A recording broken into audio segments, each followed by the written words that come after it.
All right, let's just start like briefly with your background. I know you've been a real estate agent forever. 11 years in January.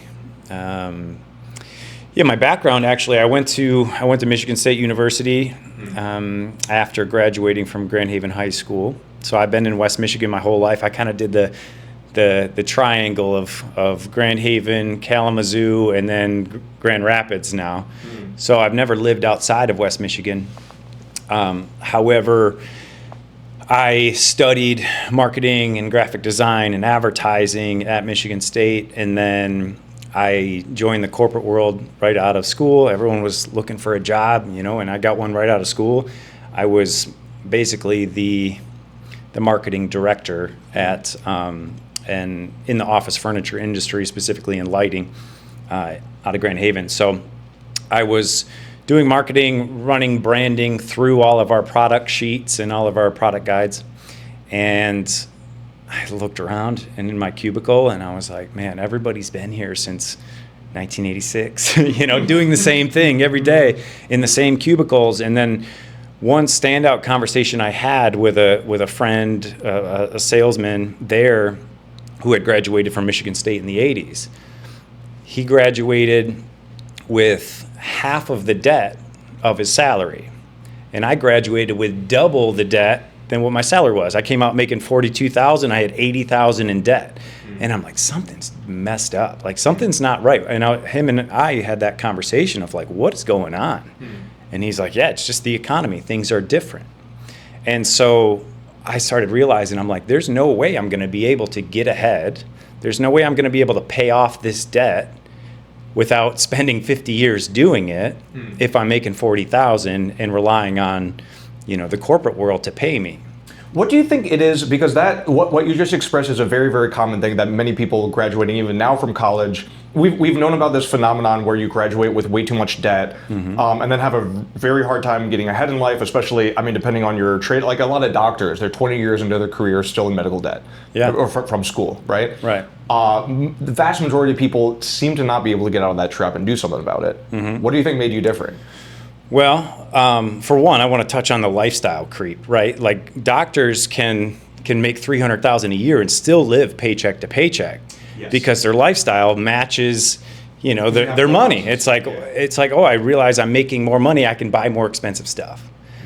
But there's a trap in that. And, to your question, what made me different is I looked around and I realized I did the math and I'm like, this isn't going to work. So then I started studying very heavily real estate investing. I read books like Rich Dad, Poor Dad, How to Win Friends and Influence People, Think and Grow Rich. I read all these books that kind of taught how money works and how to actually get ahead in America today, or then was, mid 2000s. So by reading those books, I realized I needed to set my trajectory on ownership. And that's not only intentional decisions and intentional learning. And it's kind of funny because, learning in college is like, I got to read another book. I got to go to another class. And then as soon as you get out of college, you're like, okay, now I really need to learn how all this works. And so my reading, took off right after school because I was learning the right things that was actually going to change my outcome and the results that I experienced in life. So I went down that path and I joined a real estate investing mentorship program that was nationwide. I learned the ins and outs of flipping houses and wholesaling and ownership of assets. I joined that and I flipped a few houses. And then one of the funnels for the leads I was getting, I was bringing in seller leads, and I'm like, there's this one bucket that is retail, so people that actually need to go on the market. So I'm like, well, maybe I'd get my real estate license and start serving those sellers as well, because I was giving those leads to an agent in town, and this time it was Kalamazoo. And then I got my license and I joined his team, and then I left the corporate world, and I have been on 100% commission and eat what you kill type of lifestyle since 2015. Wow. And that was, you diving into that with all that debt seems scary. Yeah, but the first house that I flipped, I actually saved a homeowner from foreclosure, and I had that mentor partner at that time, and that was actually a $26,000 profit, but I split it 50-50. So the first real estate commission or check I got, it wasn't a commission, it was a check, was $13,000. So like making $42,000 a year, I'm like, yeah, this is real. Like now I'm starting to get proof of concept, and like I can actually get ahead. But you know, at the time, the nice thing about student loans is, I mean, it's spread out, you know, it's payments, but that's the trap that we all fall into with credit cards, with with Affirm, with all these, you know, Klarna or whatever it's called, like, oh, buy a pizza on, you know, it's like I'll pay $5 a month for this pizza or whatever it is. But that's the trap, because it just continues to eat away at the income that you have coming in. That's typically a fixed income as well. And then before you know it, it's like all your income is going to these payments, and then you have no breathing room. And I think what's important today is realizing how we're all operating from a nervous system perspective. You know, we're all kind of humming at this high level because of our phones, because of our social media, because of the stress that we have every day. And my work and my messaging and what I'm teaching in my academy is tools that separate from the stress point. So think about it like this, like if you're operating at balances that are over here versus over here, and this is the stress point, you can breathe. And that, when I say breathing room, I mean the distance between the stress point and where we're operating. You know, if we're operating with larger balances, and I use more lines of credit and things like that with properties. So, you know, my stress point is farther away, and that gives you that feeling of your head above the clouds, your head out of the sand a little bit. You can think clearly, you can make stronger decisions that lead you forward rather than from a position of survival. And it takes time to get there. It's taken a decade for me to get there with making smart ownership choices and things like that. So I'm trying to instill the repetition and the rhythm and the structure to build that breathing room so that we can now make ownership decisions. So I can understand what you're saying in terms of jobs. I don't know anything about real estate. So if you have, you know, whatever, a few months of savings, and you get fired and you're looking for a job, but you have some breathing room. You don't have to just pick any job. Yeah. You can look around for a little bit. You can see what your options are. Yeah. You know, you don't have to jump into something you don't like. What would be the analog in real estate, having breathing room? The analog, what do you mean by analog? Oh, the comparison. Like what would be the difference in buying a house if you have breathing room versus you don't have breathing room? Well, I mean, it kind of goes hand in hand with the financial world, with anything. And I look at buying a house not only as a structure, a shelter, a place to live, but also as an environment for calming your nervous system, right? So a place of solace, a place of home, a place of feeling, a place of memory, to build a family in, a place of stability as well, but also as a financial tool. You know, so I want to help people frame it in a different way so that they understand how mortgages actually work, how interest on a mortgage actually works, what other tools there are to actually tap into your equity and utilize the equity. So when you have breathing room, it allows you to separate those points of pressure and then make calm decisions that actually make sense. Because what ends up happening most often is life transitions translate into housing transitions. And so when those two are blurred, it's usually a point of reaction that we have to make this decision based off of, and not a point of calm and solace and with a roadmap to actually make the strongest decision. Because usually with those life transitions, we have a baby, we get married, we're getting a divorce, somebody passed away, and then real estate decision comes right after that. And so where, you know, I talk about the nervous system and I talk about the stress points, I want to be that position where we can calm everything down, slow everything down, and then map it out. And then we can make a decision from a point of calm and a point of options, rather than, hey, you want to sell your house? Hey, you want to buy a house? You know what I mean? So in most of the time, and this is, bringing that analog comparison of breathing room, most of the industry, real estate agents, mortgage lenders, you go get a pre-approval, 400,000 is what we're approved for, but that's like your top number. So most of the industry will push you towards that top number, right? And now, I see on your notes, are we in a housing crisis? And I think what that pressure has led for us is everybody buying at that top number and leaving no breathing room, not looking at their full financial picture of like, what's my survival bucket? What's my lifestyle bucket? What's my spending actually? And how does this housing payment fit into that category? So it ends up being, we're maxed out because of our pre-approval limit. Our agents convinced us to buy this top number. Our mortgage lender says we can do it, but then nobody slowed them down to say, well, your survival is now 75% of your income. And that limits lifestyle, that limits breathing room. And I guess most people in the financial industry, I would suppose especially mortgage lenders, but perhaps real estate agents as well, make more money when you spend more money. Yeah, I think the agents that do the best and are around the longest, they work on a very relationship basis, not a transaction basis. Yeah, you can smile and dial and call these, and try and get expireds and for sale by owners, expired listings and, sellers that are just transaction focused. And if the agent is just pushing for that one transaction, yeah, then that incremental commission change matters.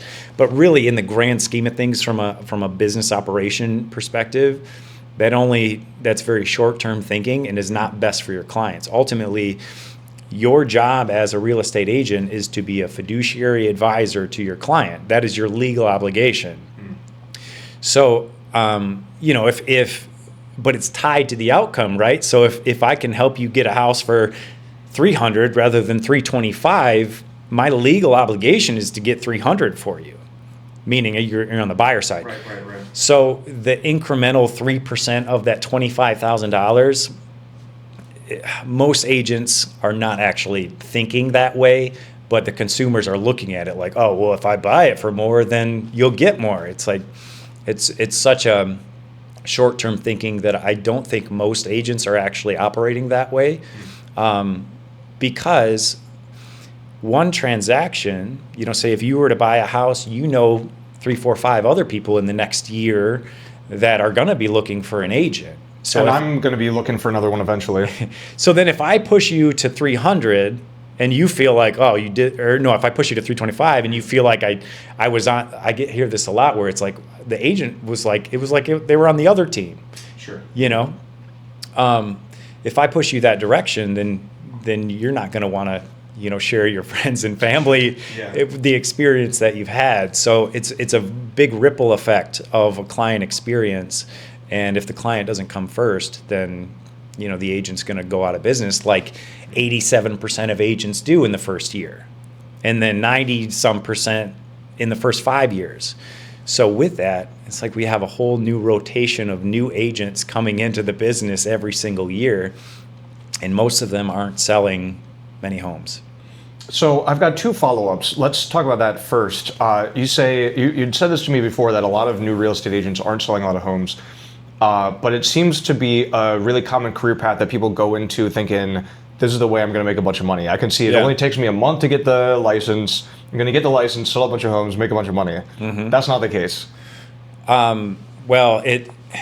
Most new agents, unless they join a team and give up half their commission to the team leader, it's going to take probably 6 months to, get their first commission, unless they are grinding hard on the phones and they're doing the work. I mean, if you do the work, results will come. But it's not easy money. No, I mean, the biggest trap, I'll call it a trap, the biggest hidden aspect of it is the freedom, because you have no boss. You know, you eat what you kill, I'd say, you know, like you're 100% commission and you have ultimate freedom all day long to do whatever you want. So you could veg all day and wait for business to come to you, or you can go out and get it. And the ones that go out and get it, you know, they'll make money from it. It's not easy money because it's taken me 10 years to speak this way in hundreds of transactions. And then I do my own transactions as well. I've got rental properties and stuff that I've been through that I've figured stuff out as well. So it takes credibility, it takes trust, it takes authority for somebody to like give up their full belief in what you're saying is true. And then the other aspect of it is that your agent is speaking on your behalf, negotiating on your behalf to the other side, the other party, the other agent.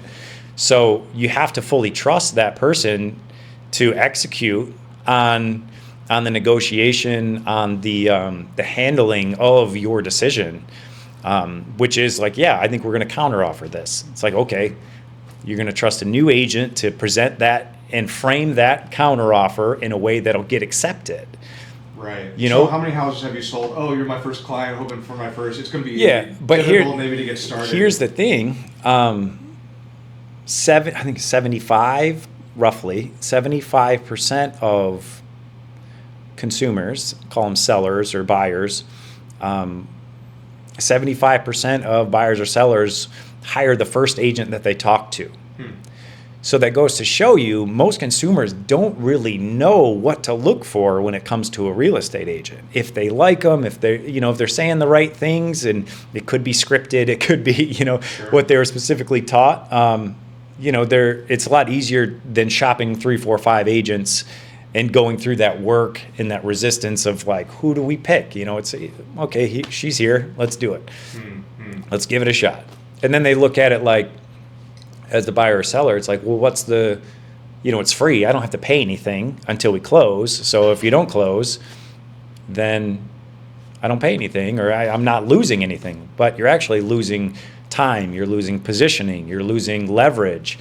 And those are all the things that a great agent will bring to the table by slowing down everything and then giving you the right options, giving you the right strategy and the framework. I guess it's just a reps thing that if you are buying you're buying furniture. Like almost everyone has bought furniture at some point in their life, so they have some kind of an idea, like what kind of price point, what kind of styles, what kind of shop, like internet or no internet. But most people are not buying a lot of houses, so you don't get that rep of this was a good agent, this was a bad agent, this was a good agent. You just don't have that experience. A lot of people are buying their house for their first time, second time, so you just don't have it. Well, and housing is one of those things that, the ripple effect is so huge. It's like throwing a massive boulder into a river rather than a little pebble. Like with furniture, there's not much.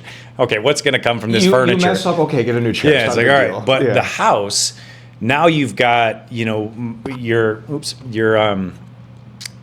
financial structure is completely different now.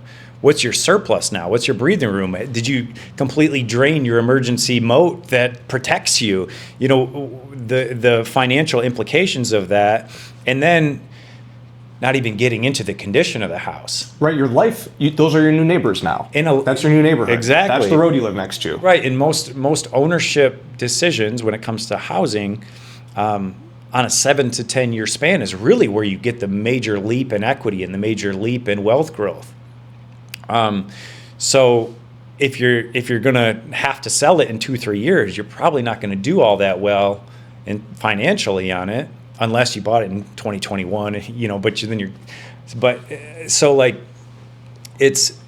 I stress the importance of understanding and mapping and running the numbers on the ripple effects of these large decisions. And that's actually the topic structure that we're speaking on in the Academy for March is, after you build breathing room, how do you make smart decisions and how do you map out the ripple effects of all these bigger decisions? A big job change, a relocation, a big housing decision, the ripple effects that come along with that. One thing I want to speak on is, because I see, again, the housing crisis. Are we in a housing crisis? And the housing crisis and also just a personal financial crisis. You talked about school debt. very, Yeah. very common. Medical debt, very common. Other kinds of debt, even. Yeah. Low wages, rising house prices, Mm-hmm. the whole financial situation that I think so many, Gen Z millennials would maybe watch a video like this. Yeah. What's some advice about how to get a house, and they're just going to roll their eyes. Like, Right. this is not for. I don't even want to Well, watch I'll this. stress This is the impossible. I'll stress the importance of this because we got AI on our doorstep, right? So what happened in 1970 is our economy in America changed into a K-shaped economy. So capital value went up, labor value went down. Okay, so if you're trading your time for money, you're trading your labor and your effort for dollars, you're going to be eaten up by inflation because every day we get older, our dollar becomes less valuable. So that means that the efficiencies of your effort and the efficiencies of the labor is also being swallowed up by AI too. So those that own assets, the value is going up, and the capital of that value, the wealth of your assets continues to grow and spit back dollars. Let me explain that in a different way. Right, so trading time for money is limited. We only have limited time, and you have a ceiling on your income, right? So if you're not building breathing room from that labor and making that leap from the low side of the economy to the upper side of the economy as fast as possible and getting out of that trap of trading time for money, it's only going to get harder and harder and harder because the dollar is being kind of absorbed through inflation. You ever seen the movie Bad Boys 2? Super famous. I've heard the soundtrack. Okay, so there's a scene, and it's a big drug lord, right? And he's just got this house stacked with cash, and the rats are eating it. And then you're like, well, we got a rat problem, It's like, we've got too much money, the rats are. That's basically what's happening with our money, is it's being devalued because now we live in a credit economy instead of a cash and a labor economy. And so you have to hedge against inflation. That's the main role. The main goal here is to acquire assets so that you can hedge inflation, because assets grow in value, the dollar decreases in value.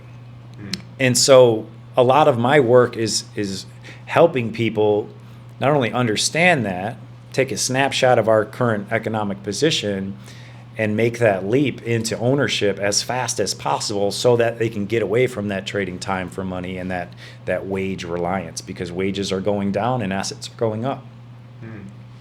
Let me see if I can. Yeah, that's a really important point. So I want to make sure we hit that in a concise way. And Well, let's talk about the levels, because I'm just trying to field in my head the objections to the whole concept of it's possible for me to buy a house. So here's another question I have on here. I'm making $75,000 a year in Grand Rapids. Can I buy a house? Like, what's possible for me out there, or is that not enough money? Where is the line in terms of debt and income where we can have a conversation versus we can't have a conversation, or there's nothing we I can would do? say 75 is definitely possible. I think 50 is possible. It's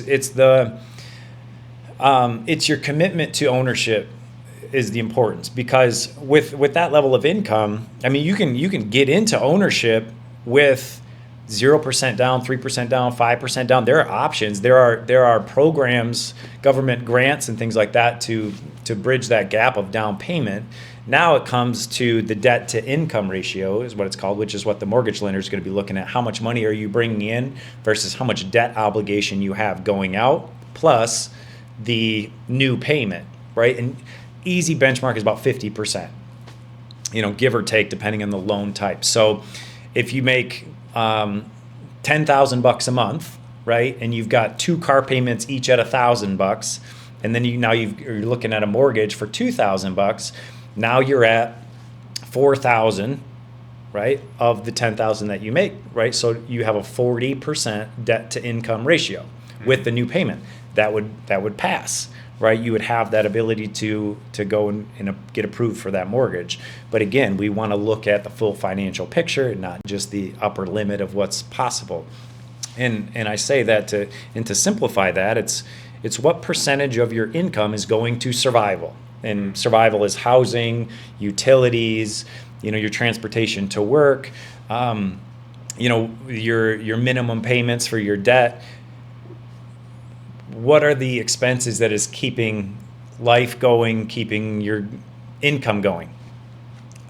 So that's where I'm helping people understand, okay, the lender's allowing you to buy a $400,000 house, but what does that payment fit relative to your income? Not just the bank's limit, but a healthy picture, a healthy financial picture. So in January, I shared the Own Your Money system, is what I call it, which is basically a financial framework, a money flow framework of how to get control of what's coming in and where to put it and how to build protection and stability. And in that, I have the 3 buckets: survival, stability, and lifestyle. So that I use that as like a diagnostic tool to help people figure out, what an ideal, healthy system looks like and what your system looks like. My survival is 75% when survival should be 50%, 60% or less. So you can see where the pressure lies. So I want to help people wrap their arms around that understanding of what a healthy picture looks like. Because you want to get people into houses, building equity, building wealth, but in a way where, it seems like a big focus is just lifestyle. Like, how do you feel after you get in that position? And I'm not necessarily a real estate agent that's like everybody should buy. I'm not necessarily saying that. I ask the question that's, what season of life are you in? What problem are you actually trying to solve? Some people, if you want to be flexible and you want to do podcasts around the country, rent. Flexibility is important, but the key distinction is, if you're not building equity in your house, what investments are you making beyond rent that can get you ahead, that can help you hedge that inflation problem that we're all experiencing? Because your house, it has the potential to be an asset. It's not as a basis, it's not an asset, it's a liability because you're living there. You're spending money on it, you've got to maintain it.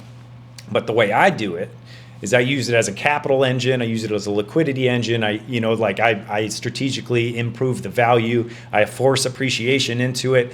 And if you do it that way, my house is absolutely an investment. It's an engine for me. Because now I've converted my mortgage into a line of credit, and I can use that as a liquidity tool. I can use that as a capital tool to invest into other things, and as a massive emergency moat. Like my protection. If some stuff goes down, it's like, okay, as long as the bank doesn't shut that credit limit off. That's why I have an actual cash moat. But it can be a huge buffer from that stress point that I talked about. Financial stress has got to be one of the most common kinds of stress. Maybe second to health. I might think, but it can just be incredibly stressful. Just fill you with anxiety, relationship issues all stem from it. You seem calm and balanced, and I'm sure that's part of it. Do you meditate, or what else do you do? I have before. I am actually a decently high-level practitioner of Wing Chun Kung Fu. Whoa. So what's really cool about that is my Sifu, which is the instructor, it's actually a Cantonese for master, Sifu. Yep. So it's kind of like a sensei, right? He actually trained under the sons of Ip Man. Yo. Ip Man, which is the movies you'll see on Netflix, he was the instructor of Bruce Lee. So Sifu Chan moved from, I think it's Foshan, China.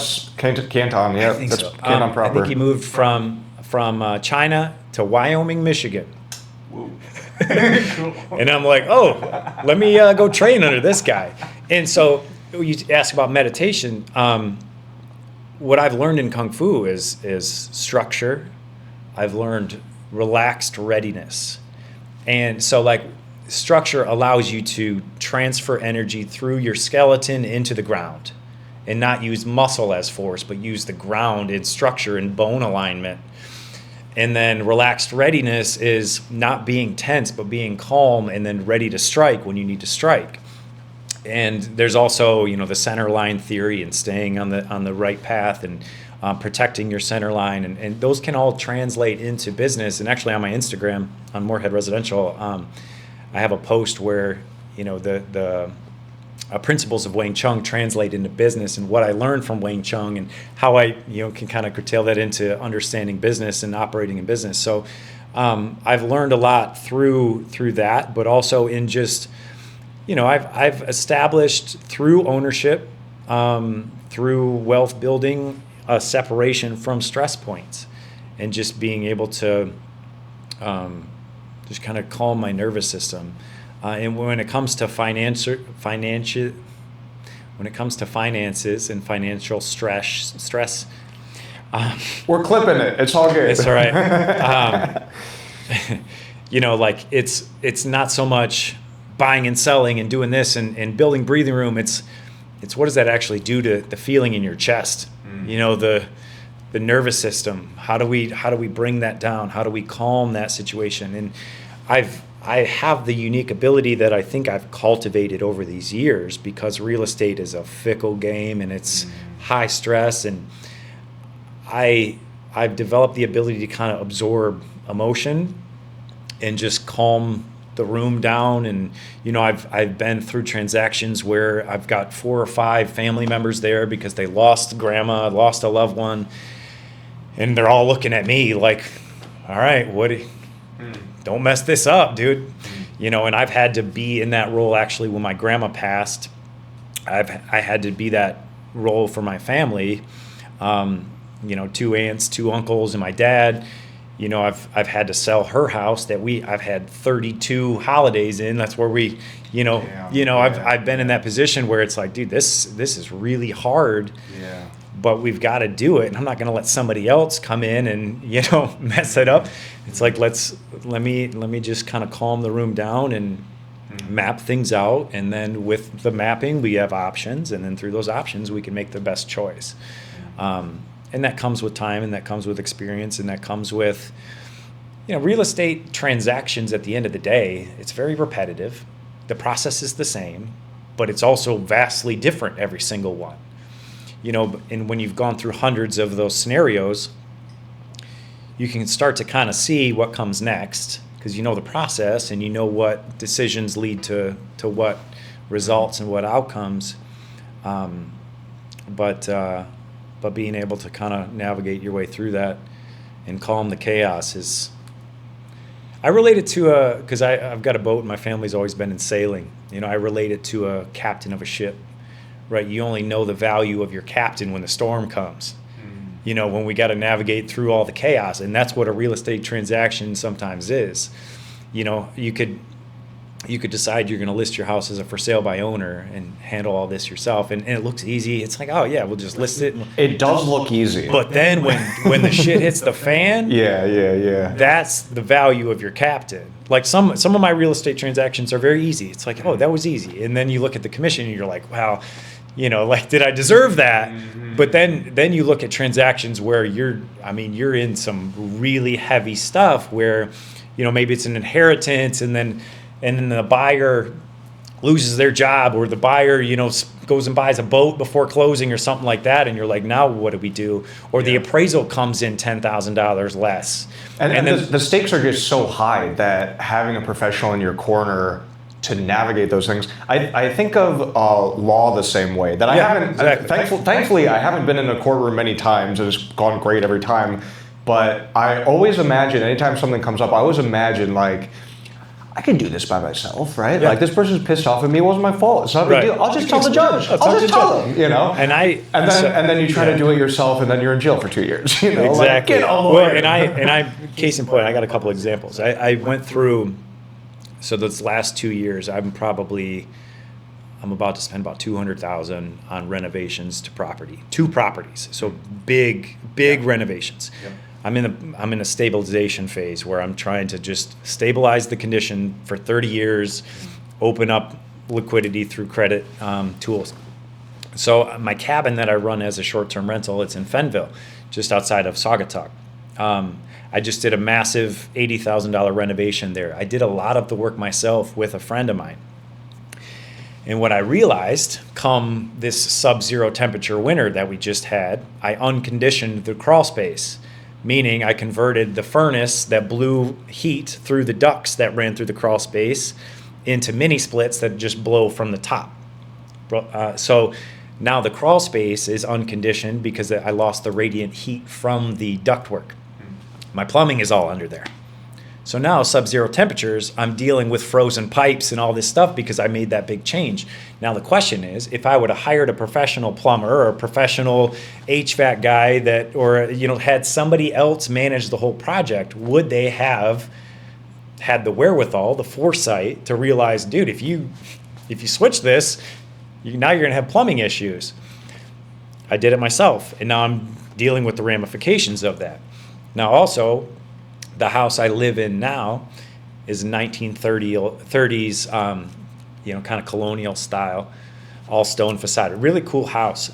It's not some big mansion or anything like that. It's just a really unique curb appeal, cool house with a lot of charm. 1930s era. Fenville too. It's a cool place. Yeah, Fenville's, a beautiful. lot of Chicago people come up, but this house I'm in is in Grand Rapids. So I live there, right? So, but I'm upping the value through the credit line that I'm using my equity to then reinvest into the property, stabilize it because the roof's old, the structure was rough because, and if you look on my Facebook right now, all my Facebook stories are the day by day of the construction. Long story short, I hired professionals, the top of the line professionals, to handle the restructuring of this massive beam that runs through the top of my living room to hold up the upstairs.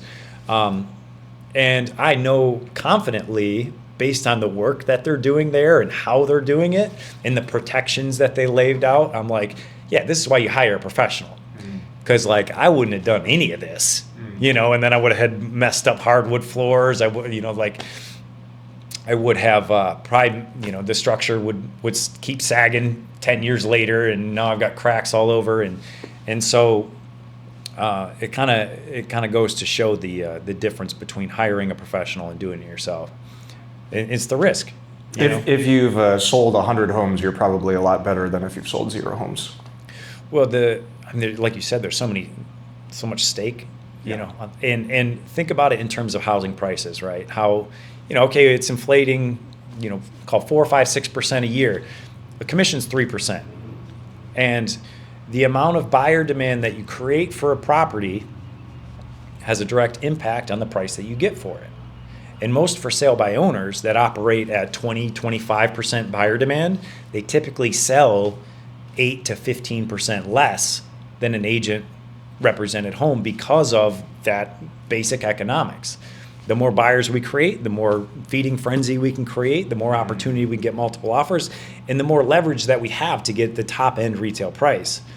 But if you're just throwing it out there hoping for one buyer rather than 80, 50, 20, you're leaving a lot of money on the table, and it's usually going to be that a lot swing, more than 3. Yeah, it's a lot 3.5%. easier to sell for 5% less. But the thing is without a professional that you start with to show you what the true figures are of what you can actually sell for, and not an agent that inflates it just to get the listing, but dude, this is what your house is worth. Here's the range it'll sell for. If we do it this way, and create that compelling offer, it'll drive the price up into this territory. So without that true recognition of what a top dollar retail price is, most for sale by owners don't know if they got top or if they undersold by 5% or what have you. But You just have no idea. Yeah, what you don't know don't hurt you, I guess. But it's I saved 3%. It's but when you look at actually the studies and everything, it's you're actually underselling by quite a bit to save that commission. People could be happily walking away from that thinking they had a great success. Yeah, selling for 50% and less then than they I go could. tell their neighbor and their friend. It's well, I could do it, and then their neighbor's well, I'll give it a shot, and then their neighbor gets completely destroyed, right. because they didn't fill out the seller's disclosure statement right, and then they hid stuff, and now they're in a lawsuit, and I think it's 71% of residential real estate litigation involves an unrepresented party. That's not shocking. That's not shocking at all. And we're talking about 3%, or it's not even. You can negotiate commission, so it's all right, negotiate the commission. Do it for 1% or whatever. But again, the demand creates the price. Yeah. So if you've got an agent that's going to roll over and be I'll do it for 1%, it's all right, well, you're not that good of a negotiator, clearly. Right. And how strong are you going to be negotiating on my behalf. And there's other things too, which we'll talk about in just a second. Staging, repairs, like other things that can push up the value of the house that I think people just don't know the lay of the land, so they wouldn't know to do it unless you're in the industry. Well, so I break it out into 5, pillars of selling a house. If we want to talk about selling, right? You got preparation. Let's get the condition in the right order. It's a product we're selling, right? So the product better be the best product we can do, if we want the highest price. Then we got presentation, photography, videography, staging. How are we going to show this product to everybody, both online and in person? And then pricing. Okay, once we have that product, what price are we going to offer it at to increase desire? Because if we overprice it, they're just going to look at other houses and be like, well, it's not worth it.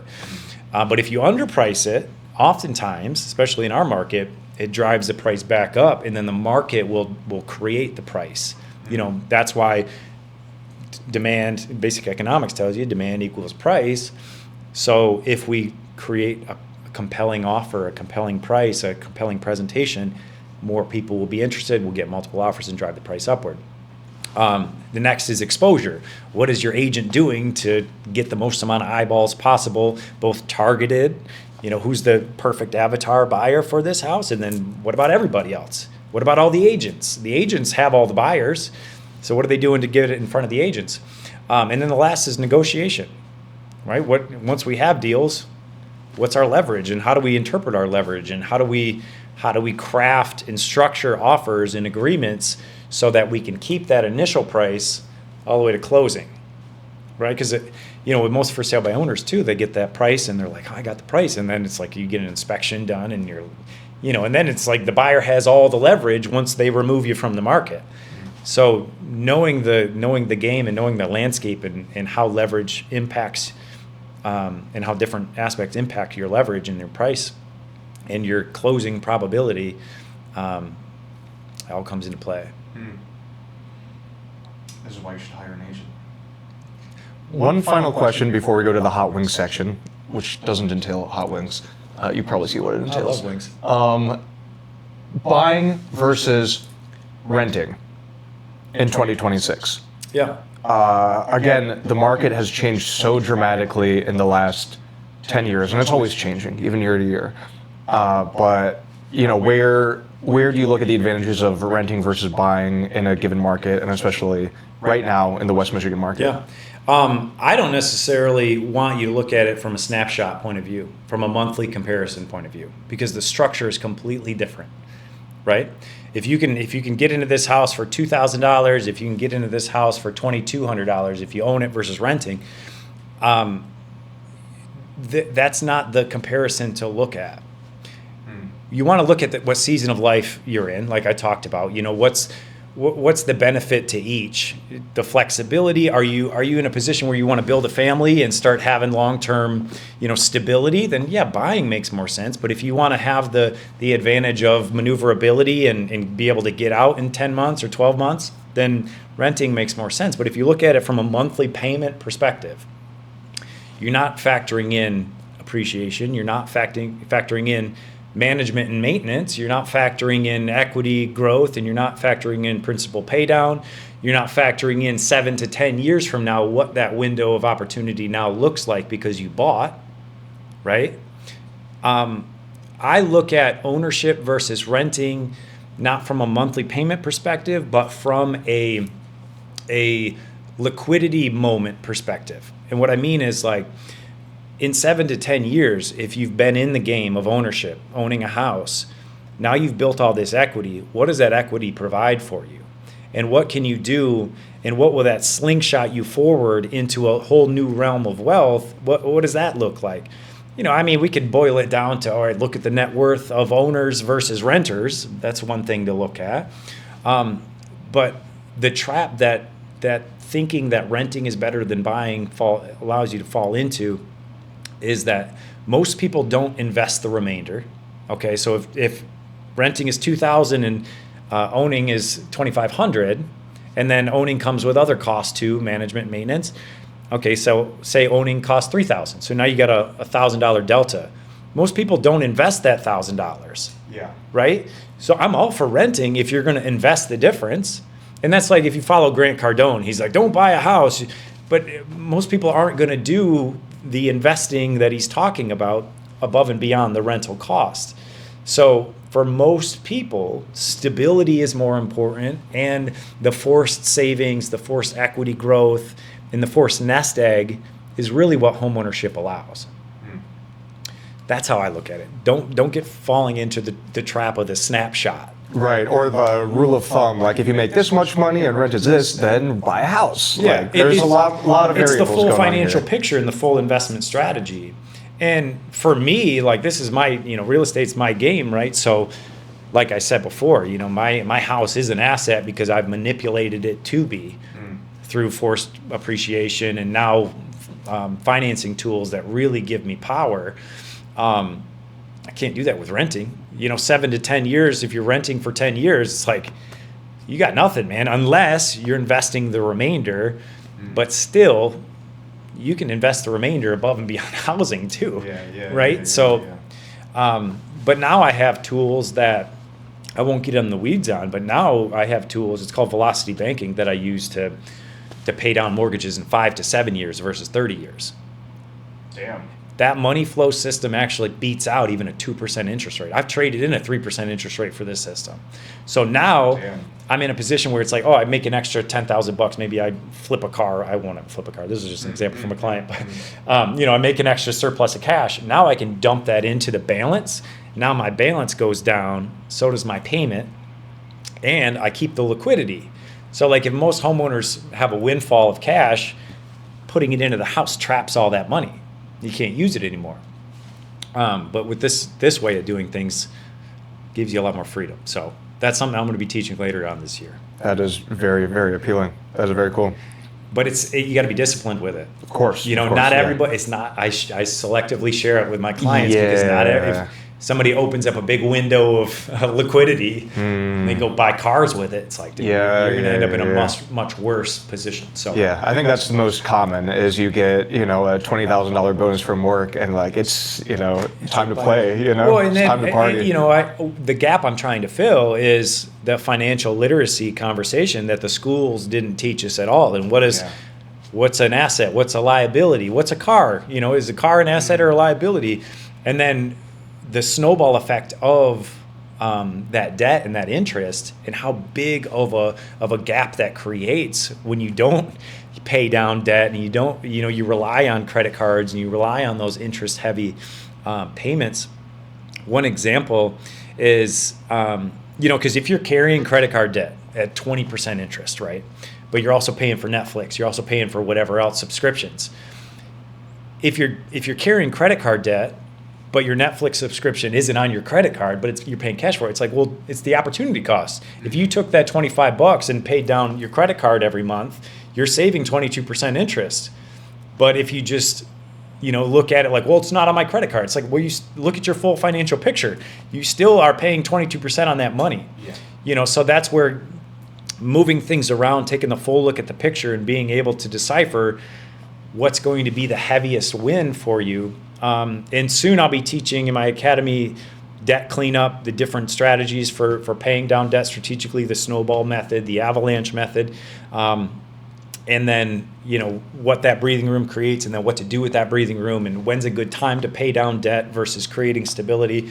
So that's all the things that I want to bring more depth to understanding, not only, but through a housing lens, because I am a real estate agent, but from an overall ownership and an intentionality lens, so that people can fully understand the implications of these decisions that they're making and have some frameworks around money flows and ways to make more income and just ultimately build more breathing room that kind of separates that stress point and kind of brings down the nervous system a bit.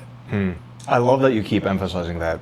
Bring down the nervous I think it's system. so important, man. I've never heard anyone talk about that in terms of real estate, but that suddenly strikes me as the right frame. Yeah, I mean it's got to be, because I've done transactions myself where I'm like, oh crap, that was heavy, and now I've got to figure out how to make this not so not so stressful. And like you said, most of the stress is financial, and that has a ripple effect into everything. It does, yeah. Even health, right? Oh yeah. Okay, so now you have a bad health episode. That's a major financial implication. We got to get an ambulance. We got to call an ambulance.